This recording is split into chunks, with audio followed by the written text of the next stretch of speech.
BJP के B team के लोग हैं ना, उनको पहचान गया है लोग। अब बिहार में एक्सपोज हुए ही, अरे कोई रहेगा तब ना, कोई सहवाला है ये नहीं आप करिए कि हम तो बारात सजा देंगे। इनके एक्सपोज जब हो गए तो बेचैनी में, अरे सीधा लड़ाई है, कोई थर्ड फ्रंट और फोर्थ फ्रंट नहीं, सीधा बीजेपी और बीजेपी के खिलाफ मोर्चा। यही भाजपा को इतिहास नहीं मालूम है, चूंकि इतिहास ही नया गढ़ना चाहते हैं। आगामी लोकसभा चुनाव 2024 के मद्देनजर एनडीए गठबंधन और विपक्षी एकता की मुहिम में शामिल दल अपनी अपनी बैठक कर रहे हैं, तो एआईएमआईएम ने भी अब थर्ड फ्रंट बनाने का ऐलान कर दिया है। जब राजधानी पटना में विपक्षी एकता की पहली बैठक हुई थी तो उस बैठक में भी एआईएमआईएम को नहीं बुलाया गया था, तो बिहार प्रदेश अध्यक्ष अख्तरुल इमान ने घोषणा किया कि हम थर्ड फ्रंट बनाएंगे। हमारे साथ अभी जदयू के एमएलसी सह प्रवक्ता नीरज कुमार हैं। नीरज जी, किस रूप में देखते हैं? अख्तरुल इमान ने घोषणा किया है कि जदयू सिर्फ मुसलमानों का वोट लेना जानती है, काम नहीं करती। उस पर कोई टिप्पणी करने की जरूरत नहीं, वो तो बीजेपी के बी टीम के लोग हैं ना, उनको पहचान गया है लोग। अब बिहार में एक्सपोज हुए ही, एक्सपोज जब हो गए तो बेचैनी में, अरे सीधा लड़ाई है, कोई थर्ड फ्रंट और फोर्थ फ्रंट नहीं, सीधा बीजेपी और बीजेपी के खिलाफ मोर्चा।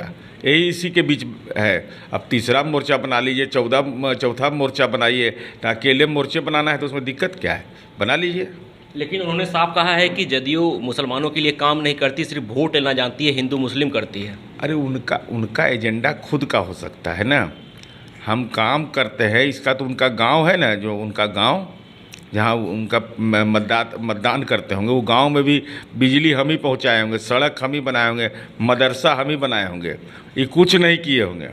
जरा बताएं, अपने गांव के विकास का रूपरेखा बता दें, अपने गांव का, छोड़ दीजिए दूसरे जगह का। विकास किसको कहते हैं? गांव मानक है। अख्तरुल इमाम साहब, जरा बोलिए कि हमारे गांव में इतना काम कौन किया है? एमएलए फंड से करा दिया आप? मैंने एक आध काम किए हैं कि नहीं एमएलए फंड से गांव में? इसलिए जब गांव का विकास हम किए हैं तो देश का भी विकास करें। सवाल यह उठता है कि अगर थर्ड फ्रंट बनता है तो लड़ाई और तेज होगी, लड़ाई और कठिन होगी, क्योंकि एनडीए से तो आप लोग लड़ ही रहे हैं, एक अलग गठबंधन से भी आप लोगों को लड़ना होगा। अरे कोई रहेगा तब ना, कोई सहवाला है ये नहीं आप करिए कि हम तो बारात सजा देंगे। इनके साथ कौन जाने को तैयार है? अरे काहे के लिए जाएगा? तो बेचारे जहाँ का सेवा में लगे वहीं लगे रहे, ज़्यादा बेहतर होगा इनके लिए। आप सहवाला की बात कर रहे हैं, बीजेपी तो करी कि आप लोगों के पास दूल्हा भी नहीं है। अरे भाई, तो इसका मतलब इसके पहले मोरारजी देसाई के समय घोषणा हो गई थी। भाजपा को इतिहास नहीं मालूम है, चूँकि इतिहास ही नया गढ़ना चाहते हैं। चौधरी चरण सिंह के समय घोषणा हो गया था, पीवी नरसिम्हा राव के समय घोषणा हो गया था। दर्जनों उदाहरण इस देश के अंदर में है। और भाजपा को तो यह बताना चाहिए ना कि एनडीए कब बना, वो याद था कि नहीं? आदरणीय प्रधानमंत्री जी ने 28 मई 2023 को मुख्यमंत्री की बैठक लिया उन्होंने, और कहा कि 25वीं वर्षगांठ मनाएंगे हम एनडीए का। अब 15 मई 1998 को इसका गठन हुआ था, आई बोल रहे हैं 28 मई को। तो इनको तो सत्ता में रहते हैं तो जानकारी भी नहीं रहती है, और जब चुनाव आ गया तब पिछलग्गू जैसा हम भी एनडीए का बैठक करेंगे।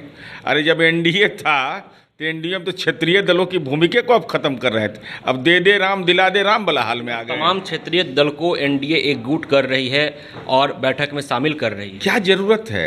विश्व की सबसे बड़ी पार्टी है, 56 इंच का राजनीति का सीना है, और एनडीए की बैठक पहले का ही नहीं की है।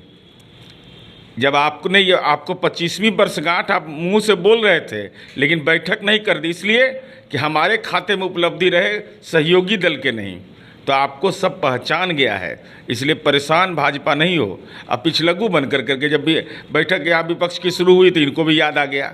नहीं तो अब तक तो कह रहे थे कि हम अकेले सामर्थ्यवान हैं, हमको कोई सहयोगी की ज़रूरत नहीं है, हम अकेले लड़ लेंगे, इसी बिहार में कहते थे। अब दर जा रहे हैं कि दे दो राम दिला दो राम। तो निश्चित तौर पर एक तरफ विपक्षी एकता की बैठक हो रही है, दूसरी तरफ एनडीए गठबंधन की बैठक हो रही है, तो एआईएमआईएम अपनी एक अलग बैठक करेगी, थर्ड फ्रंट बनाएगी, ऐसा उन्होंने ऐलान कर दिया है। अब देखना दिलचस्प रहता है कि आगामी लोकसभा चुनाव के मद्देनजर बिहार सहित पूरे देश की राजनीति किस ओर रुख करती है। विश्वजीत आनंद, फर्स्ट बिहार, पटना। ये लो मुंह मीठा करो, आज मैंने अपना जॉब छोड़ दिया, अब हम पूर्णिया वापस जाएंगे। जॉब छोड़ दिया है? मतलब ये घर कैसे चलेगा? हम करेंगे क्या? और माँ बाबूजी क्या बोलेंगे? इसलिए मैं एक और मिठाई का डब्बा लाया। अपने बिजनेस के लिए लोन अप्रूव हो गया।